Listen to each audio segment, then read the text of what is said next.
కనగానపల్లి గ్రామ స్థాయిలో వైఎస్ఆర్ కార్యకర్తలు తెలుగుదేశం పార్టీలోకి వచ్చినందుకు చాలా సంతోషం.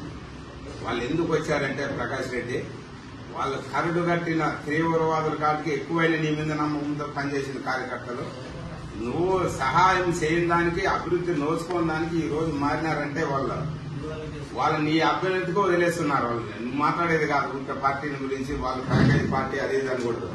ఇదే గ్రామంలో వాట్సాప్ ఉన్నవాడు ఓసీ క్యాండిడేట్ ఎంప్లాయర్ గా ఉంటే కమ్మరాజు ముందు అంటా అన్నారు. అదే బీసీ క్యాండిడేట్ ఫీల్డ్ అసిస్టెంట్ గా పెట్టి చేయించిన కానీ పైసలు కుటుంబానికి ఆ బీసీ క్యాండిడేట్ ద్వారా వాళ్ళకి ఏ ఇంటికైనా ఎవరికైనా లబ్ధి చేకూరలేదనే ఈ రోజు కూడా పలికిచ్చేయి. నువ్వు కనీసం నీది 4 సంవత్సరాలు వచ్చినా కూడా నీ ఫీల్డ్ అసిస్టెంట్లకు కానీ కార్యకర్తలకు కానీ ఏ ఒక్కరికైనా న్యాయం జరిగిందని కనగానపల్లిలో నువ్వు నాలుగడ దగ్గర సభావేదిక పెట్టు. నువ్వు సభావేదికలో నాకు న్యాయం జరిగిందని ఏ కార్యకర్త అయినా నీ కార్యకర్త నేను నా కండవ ఇప్పేసి నీ కండవ వేసుకుంటాను. దీనికి ఛాలెంజా? ఈ సభకు గౌరవం ఇచ్చినందుకు అందరికీ ధన్యవాదాలు.